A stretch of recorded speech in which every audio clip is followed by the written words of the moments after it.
Today, I'm talking with Kristen Yarker, registered dietitian in Victoria, BC, around nutrition and menopause.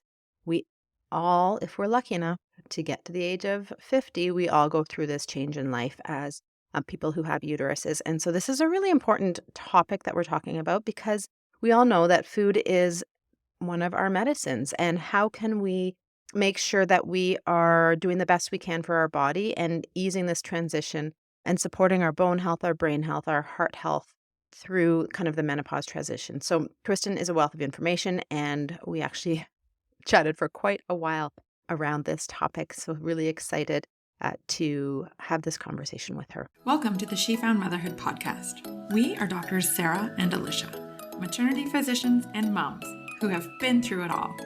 We want to empower you with knowledge so you can have the best pregnancy, birth, and postpartum experience you can. She Found Health and She Found Motherhood is meant for general medical information only. The content of this podcast is not intended to be a substitute for professional medical advice, diagnosis, or treatment. This information does not apply to every situation. If you have questions or if you've received different advice, please contact your healthcare provider. Always seek the advice of your physician or another qualified health provider with any questions you may have regarding a medical condition.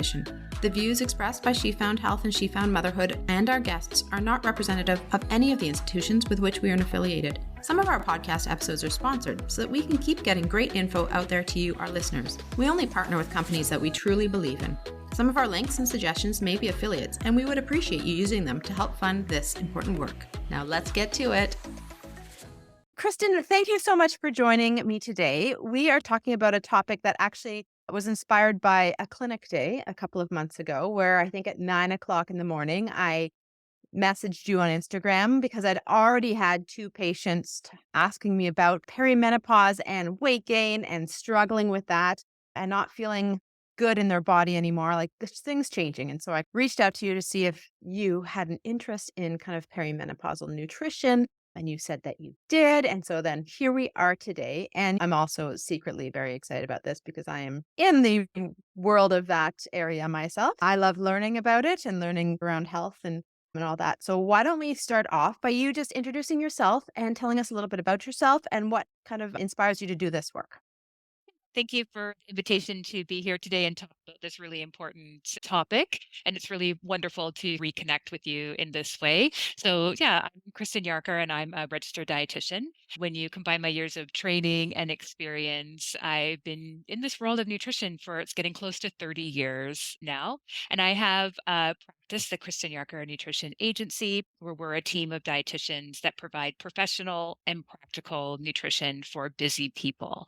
And so, being that we serve busy people, we see a lot of clients in the perimenopause, the menopause transition time, because as you were saying, bodies change a lot at this time, can be prone to a lot of weight change and different health concerns coming up. And so, people are often looking for help with their nutrition at this time. And yeah, I've done a lot of background research in this area in order to help them. And then also, like you were saying, I'm 47 myself now. And so I'm beginning in this transition myself too. So there's a little bit of a personal interest as well as looking to help serve clients as well.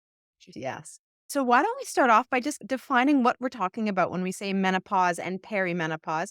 I think most people understand what the term menopause is alluding to, but I think there's also a little bit of confusion around that. So menopause, the actual definition is you have not had a menstrual period in 1 year. So that is the true definition. And the average age for menopause is about 51 years old. But what we're talking about is the time leading up to that and the time leading after that. That's not the right term.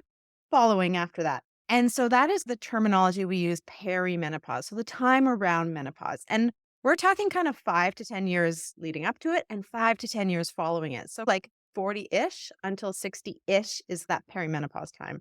And there are huge changes that happen as a result of the hormonal shifts moving towards and coming away from that time in our life. And oftentimes I don't think people have a concept of how long that time is and how much hormones impact our body, our metabolism, our mind, our sleep, all of that. And so we're going to be delving into the metabolism piece today specifically and the nutrition piece because that's where your area of expertise is.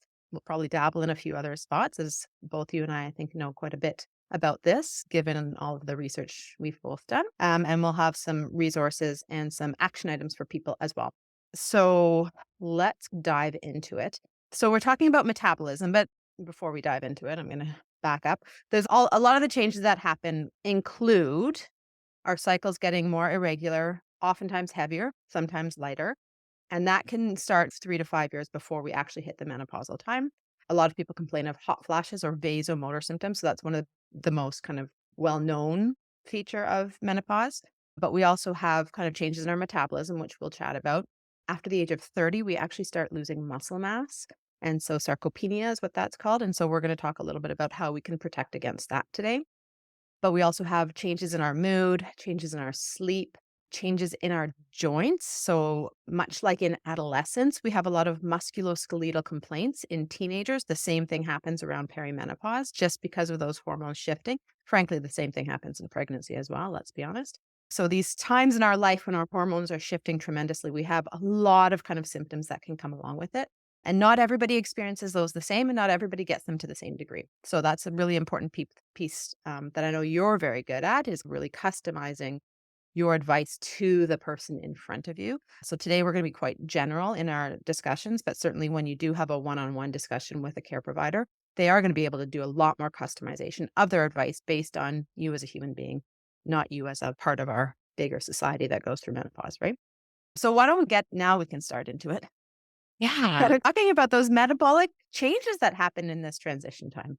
Yeah, and I really like how you've framed that, mentioning like puberty too there, because this is a major and natural change in our bodies that we're going through here. And yet we're often in school, we might have learned some sex ed and some talk about health and what's happening in puberty.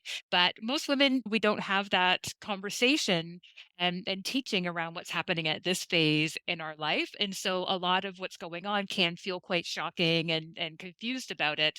And often people come to me asking for the body they had when they were 25 or 30, but I can say, I can't do that with nutrition. It would be like someone asking me, what can I eat when they're like prepubescent, to say, what can I eat to not go through puberty? We're going to go through puberty. We're going to grow breasts and hips and have those body changes as a part of puberty. So there's going to be body changes as a part of the menopause transition as well. And so it's understanding that, and then our nutrition needs do change at that time, just like our nutrition needs change as we go through puberty too. And so I just like to mention that this is a normal, natural part of a woman's life, or I should say a person with a uterus's life. Of course, not everybody who has a uterus identifies as a woman, but it is a normal part of life. And yet, even in the literature, if you're diving deep into the scientific literature, you can still see that, unfortunately, like our scientific literature and our medical system still has a bit of a lens of that this is an estrogen insufficiency time and that this is like a problem. And yes, there are health concerns and things that come up at this time, but it is a normal part of a woman's life. And realistically, like, we women um, have about a third of our life post menopause. So there's still lots of life in us at this time. And so I just like to put that framing in place of don't learn about it. And so that's why it can feel strange and we don't know what's going on. But it is a normal part of our life. And so we want to be embracing that and changing that, but also recognizing that unfortunately our society doesn't value us as much as we go into this later stage in life because of a lot of bigger context things. And so that is an emotional piece of what's going on with us as we're going through this stage too. Yeah, and I think it's really interesting that you mentioned that, normalizing that this does happen to everybody with a uterus. And I love that you're using that language in as well, but also recognizing that there's a huge cultural piece to it as well. And if you look at the literature, different cultures have very different experiences, and and people within those cultures interpret their symptoms in very different ways. And so it's fascinating to look at that. And I think in our culture, we're shifting. I hope we're shifting along with many things. And depatriarching, is that a word? Patriarching I like kind it. of Yeah. transitions in our lives. And a lot of people after menopause actually feel that their power increases, right? Because they've got that knowledge and wisdom. And you actually look at leadership, you use the term women, but women in leadership, and their confidence actually increases the farther they in their journey. In their 40s and 50s, their confidence is increasing, then their leadership, their self-perception of their leadership skills increasing. Where you look at, I'm going to use the term men, it actually decreases then. So it's really fascinating how that cultural piece and that societal piece plays a huge role in our experience and our knowledge and our view of this normal transition in life, right? That we all Absolutely. hope that we're alive to go through in our late 40s and early 50s. What a It's a gift. blessing. It is a blessing. Yeah. And so definitely when we start talking about the scientific literature and that sort of piece, that's what I would say is the biggest piece that's missing now is looking at us as women within the context of our lives, or people with uteruses within the context of our lives, and all the things that are going on for us. That aspect really has not arrived into the scientific literature. It's still very much looking at the person as just a body, not the bigger picture. So I just want to put that in some context before we start diving into the literature here and talking more specifically about what's going on metabolism wise that can contribute to the weight gain that is often seen at this stage in life. And some of that weight gain, I would say, we can attribute to metabolism changes that are going on related to the hormone shifting there, also related to general aging too. And so a lot of the research so far has been looking at what is specific to the menopause transition and what is specific to like aging, chronological aging, getting older, that's not related to the menopausal shift there. And so that's what a lot of the research is trying to dig out pieces there. But then there's a lot of other contributors to that weight gain too. When I'm working with individual people, as you said, that I'm looking at a lot of different factors going on there.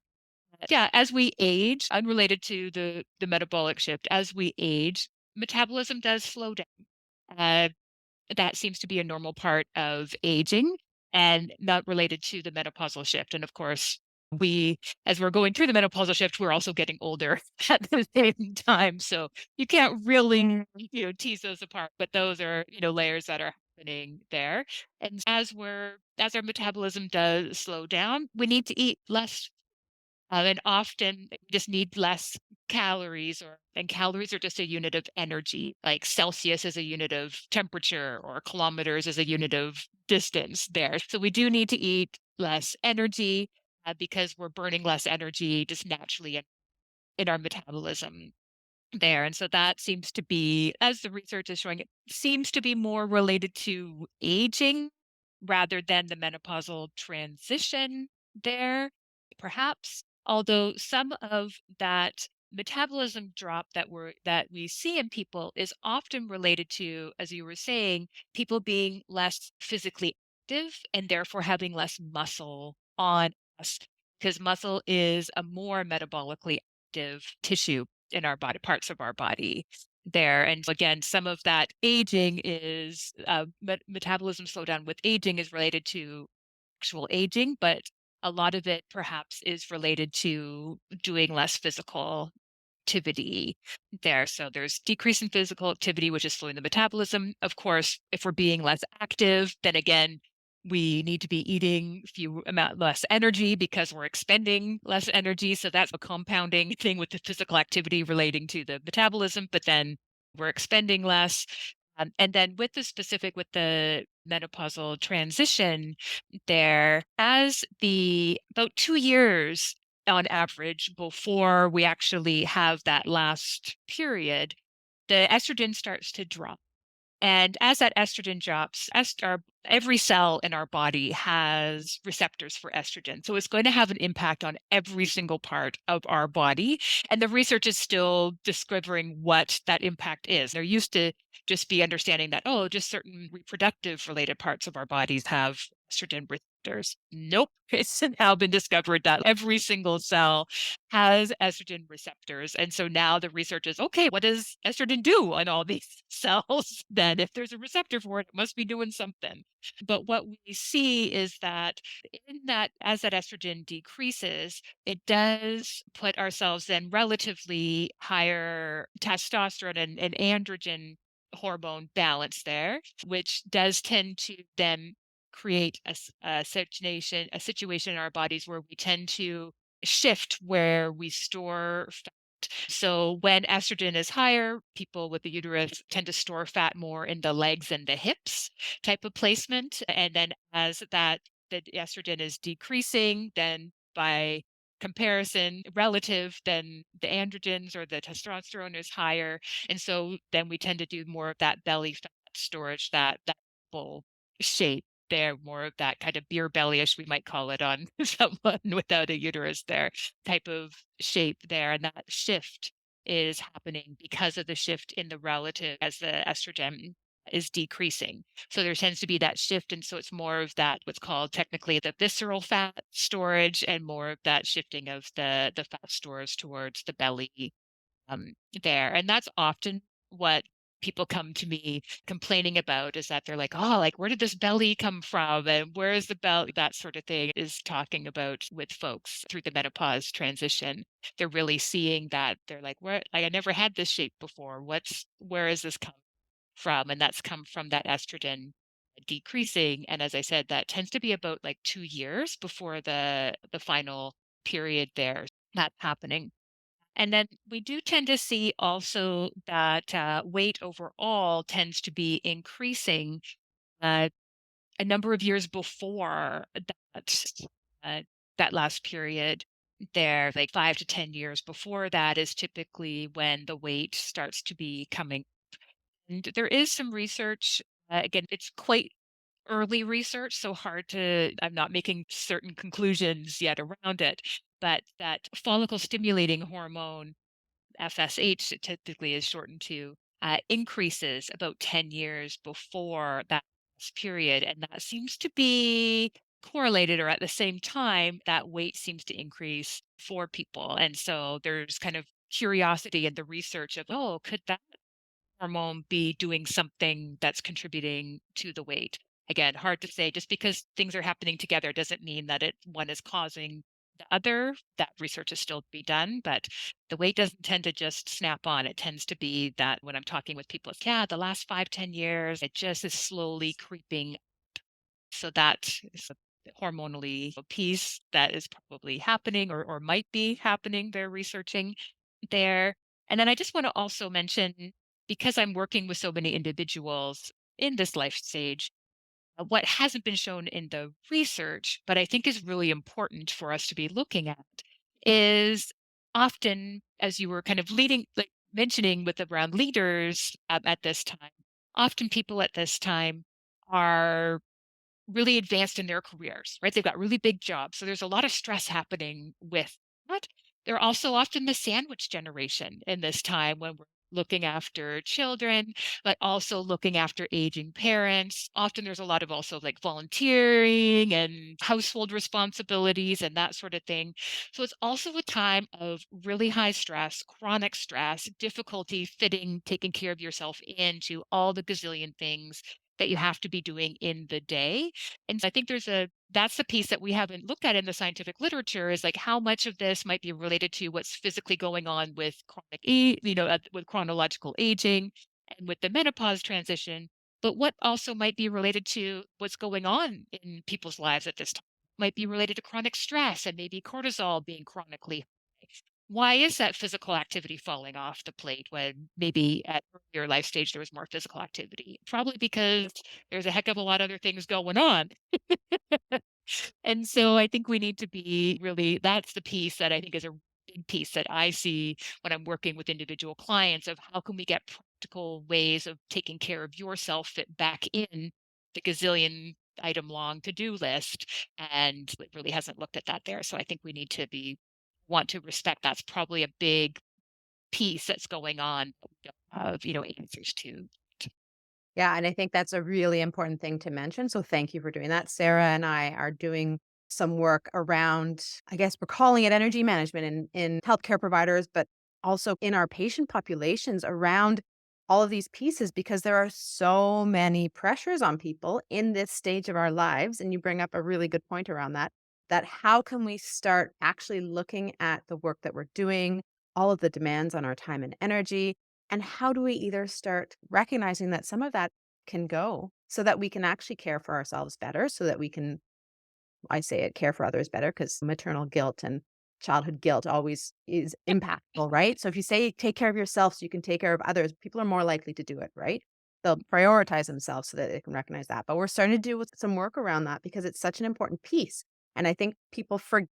It's not easy. It's not It's not easy. easy. It's not easy work to do, right? And it's often one of those things that gets pushed to the side. Oh yeah, no, I think that's really important, but I don't have time for it right now. So I'll do it in 5 or 10 years when I've got time. Then you not missed the boat, but this is the time that we really need to be spending that time doing it. So I think that's a super important piece that you mentioned. Um, Yeah, and I just wanna add in that one piece I didn't mention there, so has a lot of ripple effects like metabolism otherwise, is the sleep piece. So often that's not addressed. And so sleep can often be disturbed during this time. And sleep has a lot of ripple effects on weight and nutrition too. So whether it's sleep when we're underslept, it puts our body in more of a fat storage rather than a muscle building mode. That shows that when we're underslept, it has an impact on our hunger and satiety controls there. So we feel hungrier. When we do eat, we feel less satisfied, but also on the chemicals or the chemicals in our brains, it has impacts on like our serotonin and that. So we actually crave like the sugars and like the refined carbohydrates. So the sugar, the candy, the chips, the pastries, that sort of thing, which again will create more fat storage. And so there's a lot of ripple effects on that sleep. And so whether that's sleep disturbances related to menopausal transition symptoms, a lot of times it's people are experiencing the hot flashes in the night and they're waking up because of that and then having trouble falling asleep. But also it's interesting to see how much that sleep, and this is something that hasn't been seen in the research yet, but from my own clients, but also from my own life, how much of that sleep disturbance do we attribute to the menopausal transition when it's actually related more to that chronic stress in our lives. Just a little quick story from my own life there. A few years ago, I was living with my partner and was in a step parent role. My business was going boom. Of course, it was the pandemic, so there was a lot of concern around that. I'm the only health professional in my households. And so I was like taking the lead role and what do we need to do for this, as well as my aging parents, one of whom my father's health is quite at risk, and he would have been at high risk for having dying of COVID, quite frankly. He has all the risk factors there. And so I was like trying to keep them safe, trying to keep us safe. Let me tell you, the step parenting role, not easy. And then there was a lot of difficulties within the co parenting relationship there and concerns for the children and engaging in process and all of these things going on. And my sleep was horrible. And I attributed it to, okay, I'm 44 now, so it must be the menopause transition. There goes my sleep quality. Okay, I guess this is just the life stage that I'm in there. But interestingly, have made, obviously, we're in a different place pandemic wise. We've been vaccinated, things like that. Also, yeah, have made some decisions, often tough decisions within my life there, and conditions have gotten a little smoother there on the kid front. And so my stress levels have dropped considerably because of those difficult life choices that been made. And back then I was doing some walking, but it really cut back on the physical activity. Now I've created by making some tough choices, taking fewer clients, doing some things like that. I've created time to have hobbies. I've increased my physical activity as picking up some of those hobbies. And I now sleep great again. And I'm 47. So it's okay. Like if anything, menopause transition wise, my sleep should be worse, but I'm sleeping better because my stress level has significantly decreased and my physical activity has increased. So I'm more physically tired at the end of the day too. And yeah, the softening at the middle that was happening is starting to mm, retreat. It's been about 6 months there that I'm even seeing it. I teach this for people, but I was still seeing that change in my body. And I thought, okay, menopause transition, here this goes. But I made those life choices that, again, weren't snap decisions. They took some time to implement and that sort of thing. But 6 months of living at much lower stress levels, more physical activity, the waistline is going back in, and my sleep is, I go to fall asleep and I stay asleep until my alarm goes in the morning, which was not the case before. And it makes me kind of question, okay, so do we attribute to the menopause transition, and what is actually that chronic stress that men are experiencing? 100%. I would 100% echo that. My story is a bit different, but still, I was not sleeping well. Again, all of this other stuff happening. And I about a year and a half ago, started making some concerted changes. And I am back to sleeping 8 to 9 hours every night, except when I'm on call. I exercise 5 days a week. My middle is not shifted that much, but it's not increasing anymore. So that's good.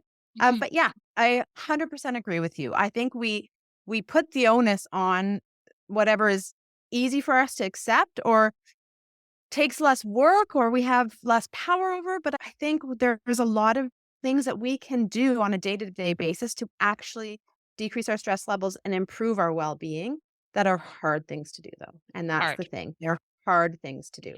And the Uh, changes to the body are slower at this life stage too. So I have a lot of conversations with people who are like, when I was younger, I knew what to do. If I noticed the scale going up, I knew what to do. I put that in place. Boom, the weight would come off again. Now that doesn't seem to be happening. And yeah, the research does show that yeah, weight changes. We can have an impact on that after going through the menopause transition, but the weight does change more slowly in that. There does seem to be like a thickening of the waist that is a part of the life stage, just like in puberty, we grow breasts and hips. So some of that is happening, but what we want to be doing lifestyle factor wise is minimizing the extra weight gain that could happen so yeah, I easily. think the research shows about 4.5 pounds of weight gain in menopause, which isn't a huge amount. It is for people who have been stable and they're like, what's going on? And I think we're talking about weight here, but I think what we're more talking about is overall health and well-being. Because I think we actually know that people who have a BMI that are closer to 30 are actually have healthier lives long term, right? Post-menopause, like decreased fracture risks as long as they're healthy. And so I think that's a big thing is we're talking about this came up because patients ask about their weight, but I think it's those shifts in their body that is more concerning and more distressing for them because it's not what they're used to. And so this is not a weight discussion. This is a healthy well-being discussion that we're having today. And we're using weight because that's the easy measure or that kind of that changing in our body. But I think we're really, really wanting to focus on what can we be doing during this time to improve our health and accepting that there are going to be some changes that occur. But we actually have a lot of power over how we interpret it and how we move forward with it and how we incorporate those really positive changes in our life. We've touched a lot around the metabolism, but let's talk a little bit about kind of those health changes that can happen. So that truncal obesity is often are associated with an increased risk of insulin resistance. For people who don't know that, you need more and more insulin to get the sugars into your cells. So more sugar floating around in your blood is how I phrase it, which can then be deposited in different areas, your liver, fat stores, etc. But there's certainly some other health issues that can start to come up around now. So why don't we have a quick discussion around some of those and we'll just touch on them. Yeah. Yeah, and so those are specifically related to the menopause transition. And again, starting to recognize the role that particularly estrogen has, and a lot of all those, as we said, all the different cells in our bodies have those receptors. We're starting to see that it has a lot of protective effect, things like heart health risk and blood sugar management, so type 2 diabetes, bone health, cognitive health, those sorts of things. And so as that estrogen declines, there then increased risk for those health concerns for people who go through the menopause transition. So yeah, increased risk for type 2 diabetes, increases in cholesterol, triglycerides, so heart health concerns, increased risk for the non-alcoholic fatty liver, increased risk for osteoporosis and certain cancers, as well as cognitive decline, so dementias and that sort of thing, do increase as we go through the menopause transition there. And yeah, a lot of the way recommendations for eating is looking at minimizing those risks there. So looking at eating in a heart health protective way, eating in a way that manages blood sugar, recognizing that our bodies, manage blood sugar less well naturally at that age. So we want to be adjusting our eating so that it's supporting that. Eating in a way that supports bone health. So those aspects is how influences the changes in the nutrition that we're recommending there. And so it's more related to that. The research around what is the best way to eat for the menopause transition to minimize the gain or the gain in the waist to hip ratio there, the waist circumference, that research is just at its infancy. Now, I know if you're like people are looking in social media all over, like magazine covers, all of that, they'll see all these answers. The best diet for this is the way to lose weight best, that sort of thing. There's all of these claims out there. And I can just really clearly say there is not solid scientific evidence for one right way. So if somebody's claiming that, I would be putting up a little red flag and be a little skeptical there. But the first studies have come out. One just was published in 2023 that looked at over 4,000 women in the UK. Pretty much all of them were white. So again, we need to look at, does this apply to everybody? We don't know that yet. And they looked at people who are eating a self-reported Mediterranean style and people who are eating a self-reported way similar to the UK's version of the food guide. Here we call it Canada's food guide. The UK has their own type of version there. And the research did show that eating more closely related to the UK's version of the food guide and eating the more Mediterranean style did seem to people who are eating more similar to that way, self-reported, did seem to have the least increase in the waist circumference there. So those seem to be protective. The Mediterranean diet. The Mediterranean or Both. the UK's food guide. Yeah. So eating close to either of those ways seems to be protective from an increase in the waist circumference point of view there. But neither one was protective of overall weight gain. So that was interesting. But from that the waist circumference, which does seem to be the fat gain that does tend to have the most negative health impacts on like heart health, type 2 diabetes, etc., seems to be that gain there. That was interesting. Again, one study was self-reported how they were eating in the past. So there's always how much are people really remembering? Lots of biases there, but that's like the literature, like right there, like that's it. Yeah. It's very early days there. So when I'm advising people, I'm looking at, okay, we do need to eat less overall than we did in the past because our metabolism is slowing down.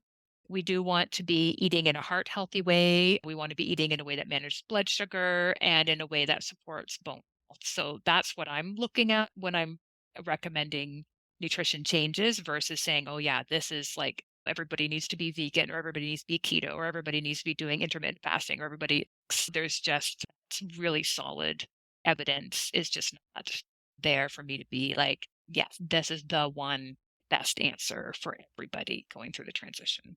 And I know you are well aware of this fact because you live and breathe this all the time, but we've talked about it before. These are hard changes, right? And so we need to work in a way that works for us, because if it's eating in a totally different way and your family's not on board or you don't really know what you're doing, it's going to be really hard to implement it and, more importantly, sustain it. The things that I often talk to people about are making these small changes over time that lead to big changes, but are easy to start, create a habit, and then continue to work on over time. Because if you try to change everything at once, well, best of luck to you, because none of us are good at change at the best of time.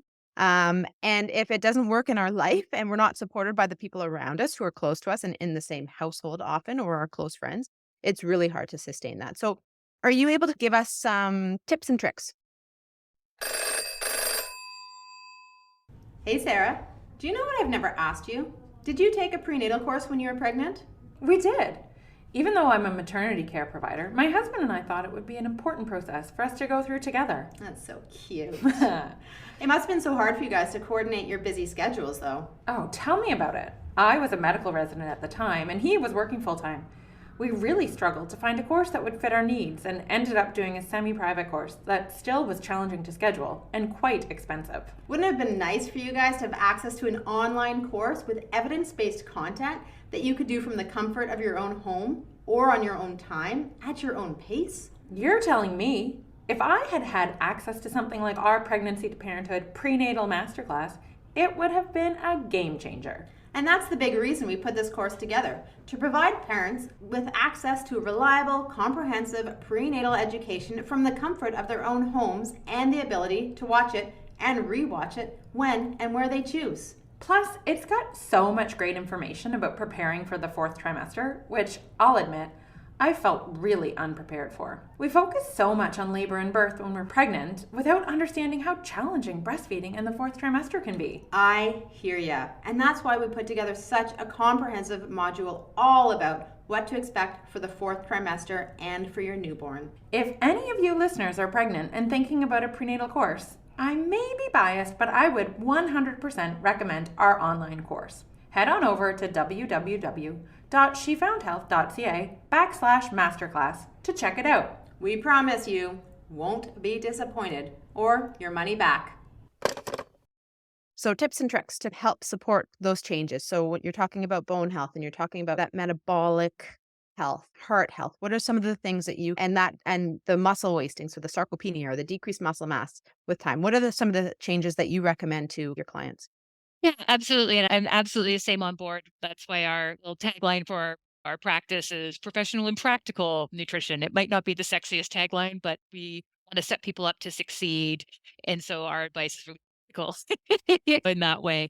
And it's really what the behavior change science shows is that the way human beings really make a change in their lives is doing small things that they can keep up. And then you keep moving forward, stacking those small things over time.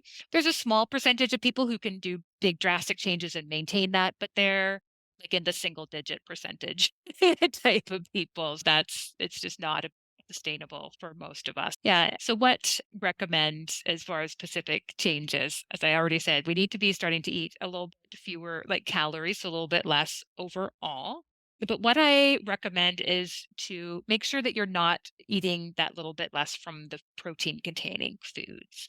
So we want to be making sure we're including a lot of protein there, so a bit higher protein. There's all sorts of kind of numbers batted around. I would say the science probably doesn't know exactly if should it be 2 grams per kilogram body weight, should it be 2 grams per pound. There's a lot of different numbers that are floated out around there, but we definitely want to be including protein rich foods in our way of eating. And so I recommend including protein rich food at each meal, and most likely for most people at a snack in the day too. And it's for a few different reasons. So the protein is our building blocks of our muscle. And as we talked about, we want to be keeping that muscle on us, both because it's protective from a bone health point of view. Also, that helps to keep that metabolism firing. So it's protective that way. And then just from a long-term mobility point of view, we don't want to be those older ladies who can't get up out of the chair because they have no upper body strength left. We want to keep that up.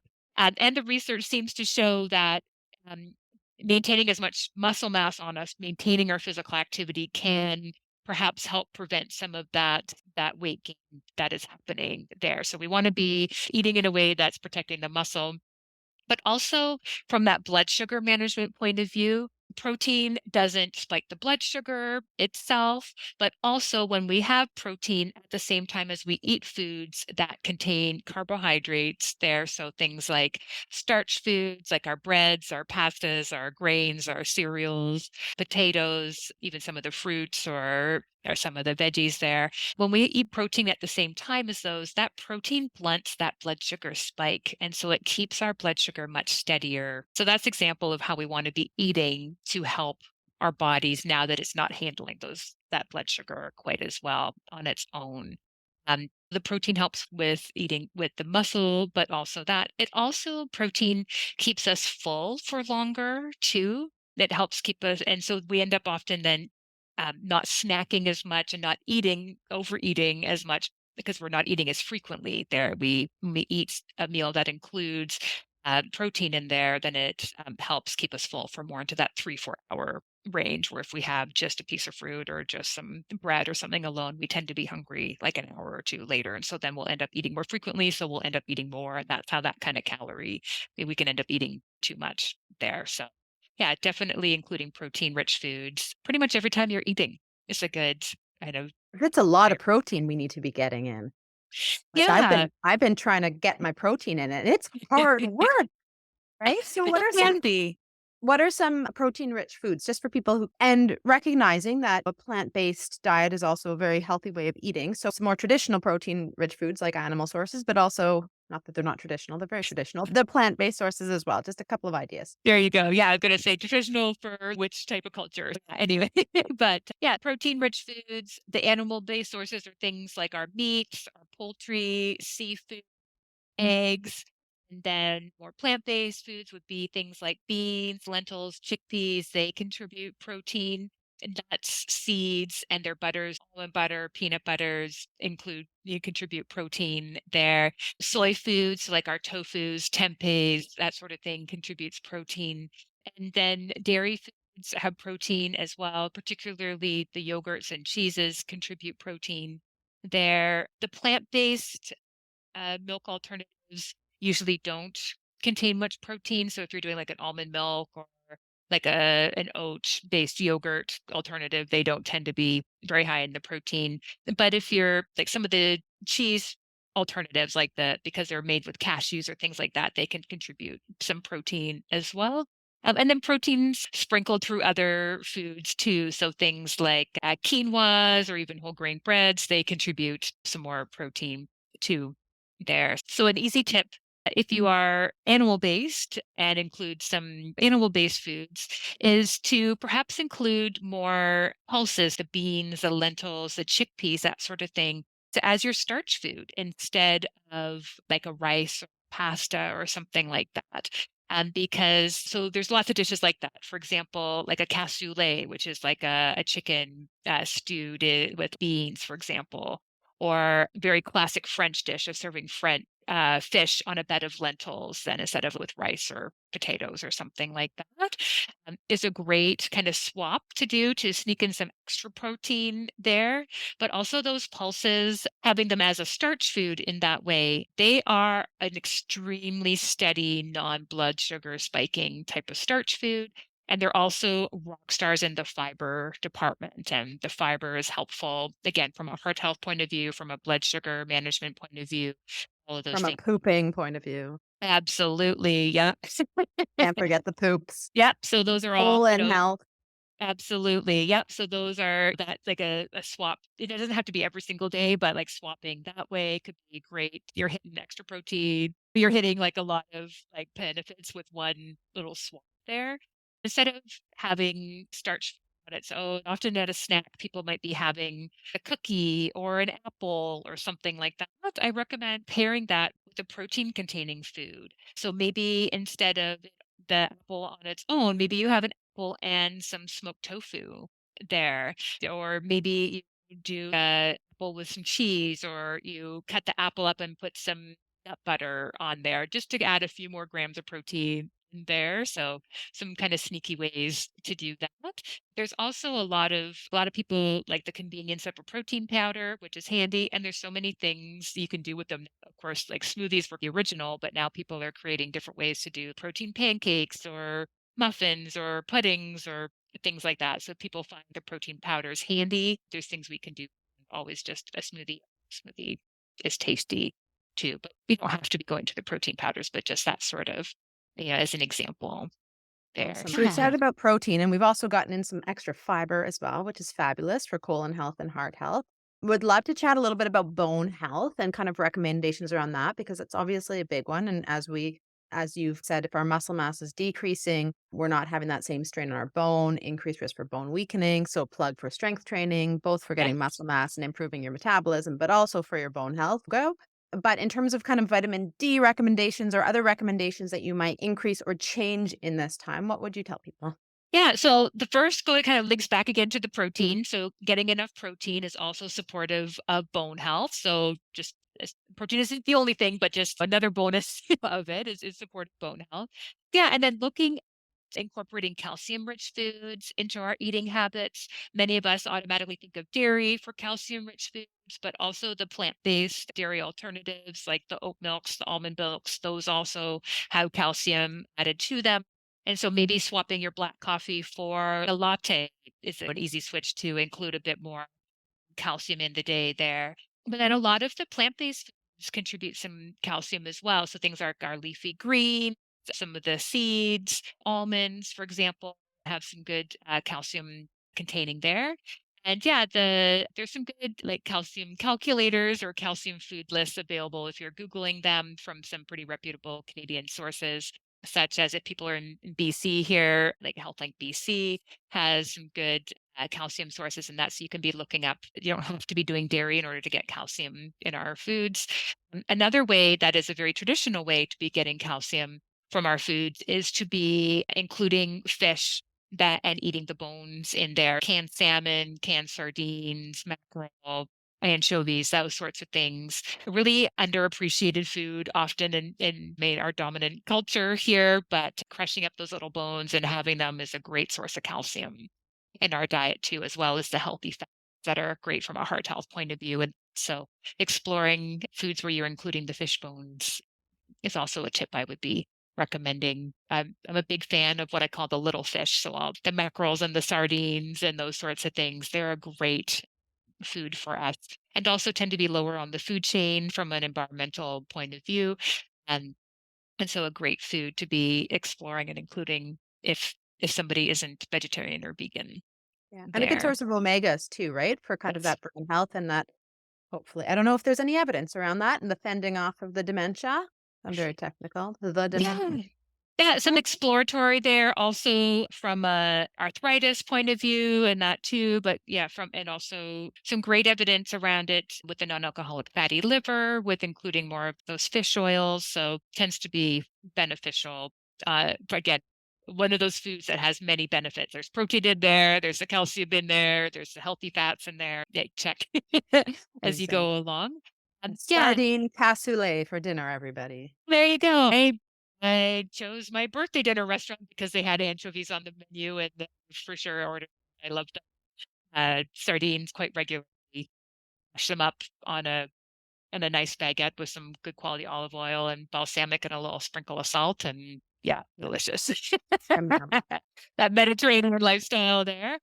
Um, uh, other factors with bone health, yeah, looking at vitamin D, which most people will need to supplement there for living in Canada at our latitude. I don't have specific supplementation recommendations. I tend to work with people individually to be giving those, but also perhaps looking at vitamin D with the K2 that's also in there. Again, that would be individual recommendations, but something to be talking with a dietitian or primary care provider around whether calcium supplementation is needed, vitamin D for most of us will be needed, and whether the K2 would be a good fit in there Don't as ask me well. about the K2. I have no idea. I can That's help you something with the calcium and the vitamin D. there you go. So that's one that I'm always looking at there myself. And then magnesium rich foods too. Sometimes people can be helpful from a magnesium supplement, but that has a lot of nuance to it too. I wouldn't be recommending it in general. And then there's different formats and that I can't give a general recommendation around that. But the magnesium rich foods, many people getting enough of them, and they tend to be foods that are super healthy on many fronts. Again, another example of that. So they're magnesium is rich in a lot of our leafy greens, a lot of our nuts and seeds, for example, are great sources of magnesium. And again, many people are getting enough of those. Yeah, so including nuts and seeds each day is a great recommendation. It can be shown for people who have high cholesterol, which again is a heart health point of view, and cholesterol tends to creep up for people post menopause or in that menopause transition. It's been shown that including nuts or seeds each day can actually lower cholesterol levels 5 to 10% just in that single action, which is pretty cool.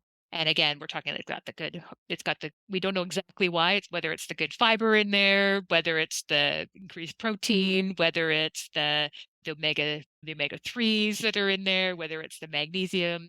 But I know I keep jumping around. We're talking bone health, then I'm talking heart health and that, but it's because we're not a single system. We're not just our bones or just our heart. And the same with foods. Foods aren't just one thing. They're protein and they're micronutrients and they're the fats and they're fibers and so many great things in there. But yeah, a good kind of actionable thing for someone is to include a serving of nuts or seeds each day.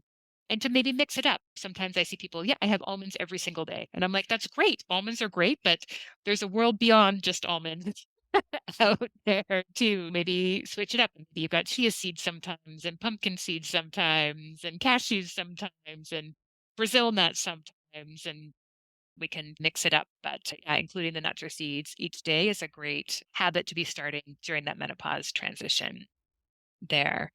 Um, yeah, and then yeah, so that's from a bone health point of view, and as I said, I already segued into a few other things. But something that I want to make sure we cover today is making sure you're getting enough vegetables and or fruit, because that again is something that's going to hit on so many different levels. Research shows that the people who live the longest, healthiest lives are the people who eat the most vegetables and or fruit there. So that is just a consistent thing, whether we're looking at from a heart health point of view or a cancer prevention point of view, or again, like list whatever it is. And yeah, a lot of times people are like, oh, I eat vegetables and this, yeah, you do at dinner, but it doesn't end up being as much. So I recommend aiming for basically half of what you eat throughout the whole day to be vegetables and or fruit there. And as we're going through the menopause transition, I do recommend that emphasis being a bit heavier on the vegetables and a little lighter on the fruit.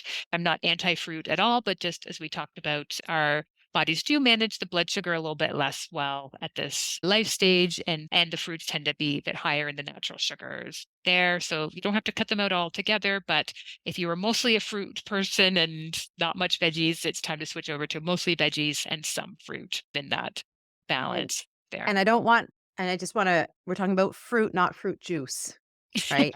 So Yeah. fruit juice is not fruit because it doesn't have that fiber associated with it, which we've already discussed is good for you and also helps to slow down the spikes in your sugar. So focus on, if you're going to have fruit, focus on real fruit, not squished fruit. Yeah. Um, but yes, shifting more to the veggies and kind of berries, I feel like are a little bit lower in that glycemic spike, right? So bananas are horrible for that kind of big spike of sugar.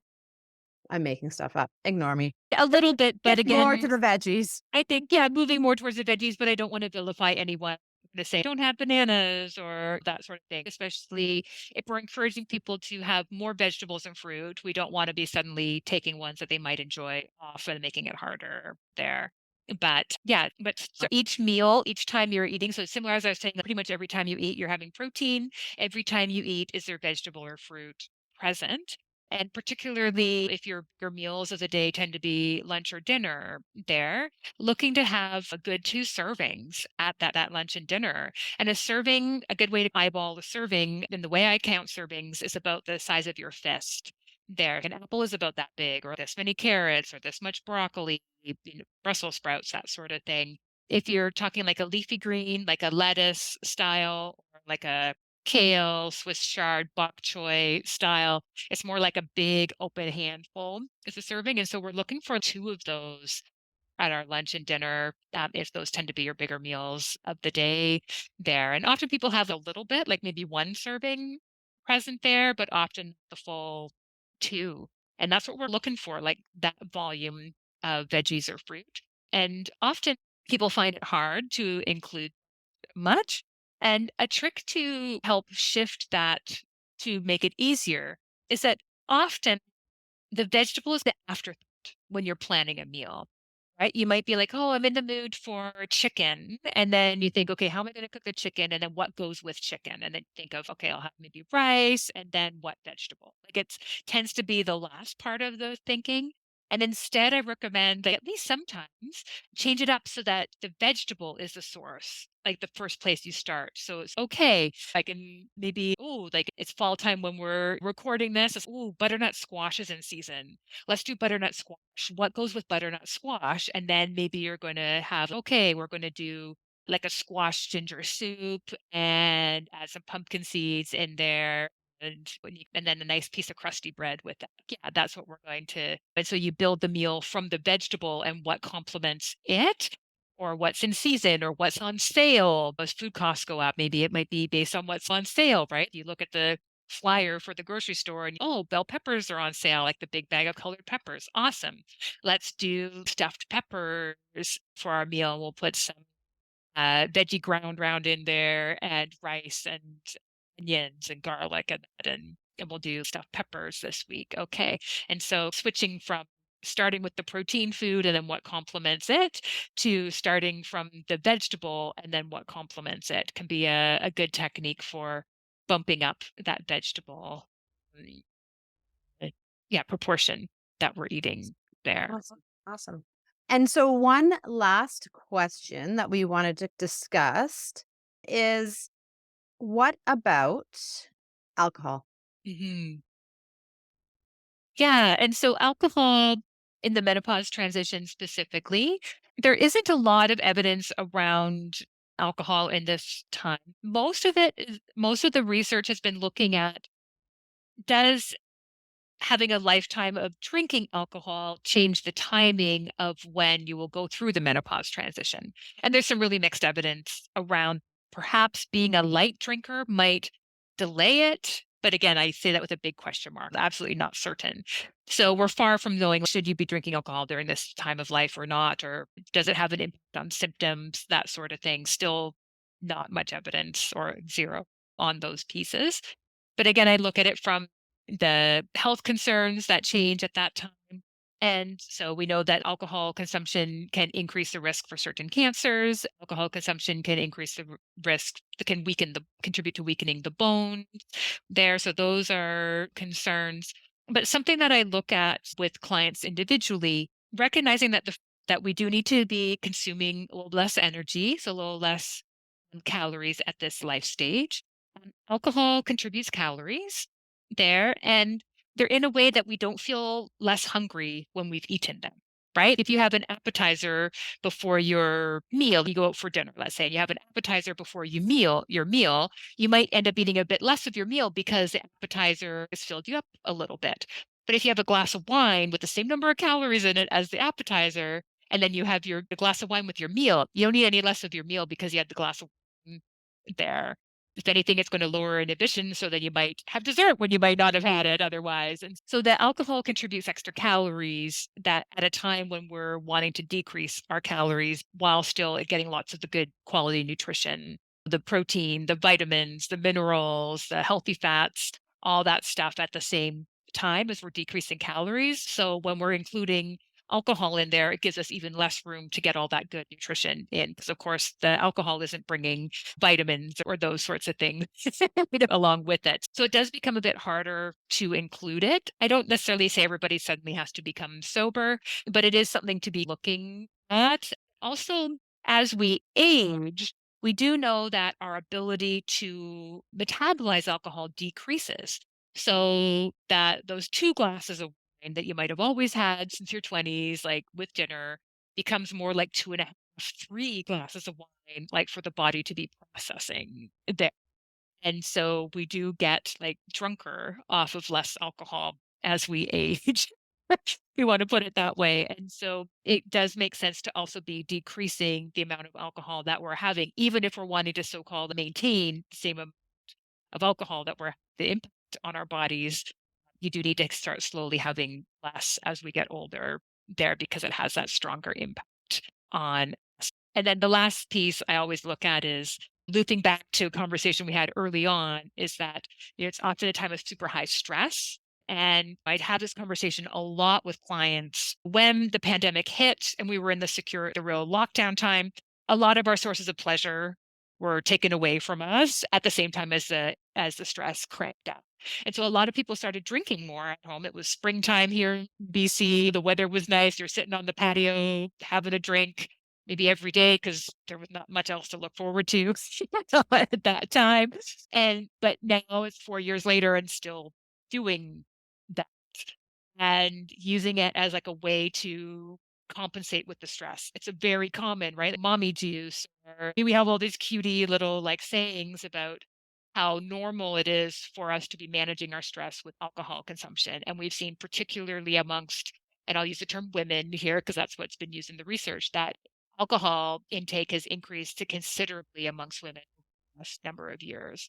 And I think while it's common in our culture to use alcohol as a stress reliever, is that the healthiest way to be managing our stress? And perhaps we need to be embracing other self-care tools, building up our self-care toolkit with other actions and activities to be managing our stress so that we're not relying on emotional eating and or alcohol as our primary stress reduction techniques. And I think the other thing that maybe people realize, maybe not, is alcohol actually really negatively affects our sleep. Although you might feel like it improves your getting to sleep, it actually worsens your overall sleep. So we were talking about earlier how worse sleep decreases your ability to both that impulse control for what you eat, but also changes the neurochemistry so that you're actually craving things that are maybe not the healthier choices. And alcohol definitely impacts your sleep as well, which during this time of our life is probably one of the worst things that can be impacted because that sleep is so important to us. And so just Yeah. another kind of reminder around that as well. Yeah, and then something else to be considering too is sometimes to manage menopause transition symptoms, people will be prescribed antidepressants or those types of mood related medications, many of which don't mix well with alcohol. So that's to consider. And if sleep is a problem for someone, I'm so glad that we're talking today. You're a physician. We could be talking about this because it's something I'm often talking with my clients around is to have a conversation with your primary care provider around whether I call it supplemental hormones, hormone therapy would be a fit for them. Because if the hot flashes is what's causing you to have this poor sleep, right, then we know that poor sleep is contributing to the weight gain, etc. And people are like, oh, I should do good sleep hygiene. And or, no, hot flashes are what's waking you.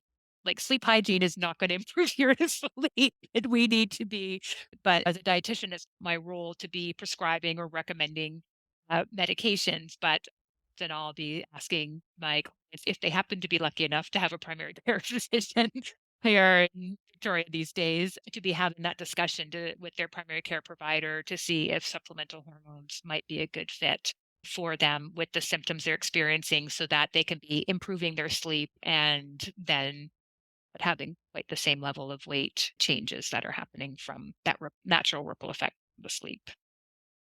Yeah, for sure. And that's a whole nother podcast, hormone kind of supplementation replacement therapy, but some great resources if people are interested in learning a bit more about it. Menopause.org is a fabulous organization. And so they've got lots of great patient handouts and provider information. And then Menopause and You, which is through the sogc.ca website, is another one. So we'll link those in the show notes below. And we'll also link to, Kristen sent us a whole whack load of resources and list of kind of studies and stuff. So we'll link that to as well in the show notes if you're looking to delve in a little bit deeper. So I think that was a ton of information.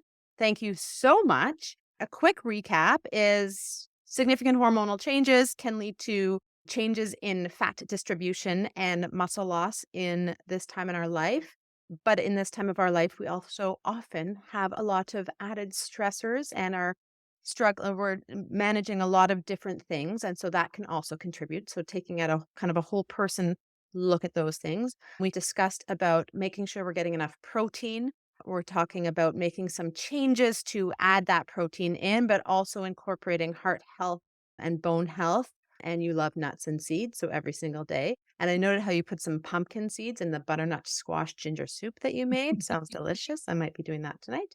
And then we also talked about how alcohol in itself can cause challenges with sleep, but also extra calories and maybe decreasing impulse control, leading to, again, more calories eaten than you necessarily would if you weren't drinking it. And so maybe that's part of the correlation with why people are noticing a little bit more of those changes in their lives. Anything else that you would add, and where can people find you if they want to connect with you, Kristen? I just need to give that shout out to the veggies. So yeah, get your veggies too. I couldn't leave a wrap up without mentioning veggies. It is the dietitian.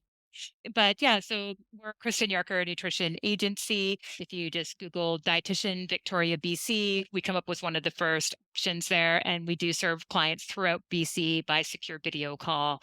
And yeah, happy to connect with people if they're looking for that individual support. Thank you so much for chatting today. You are a wealth of information.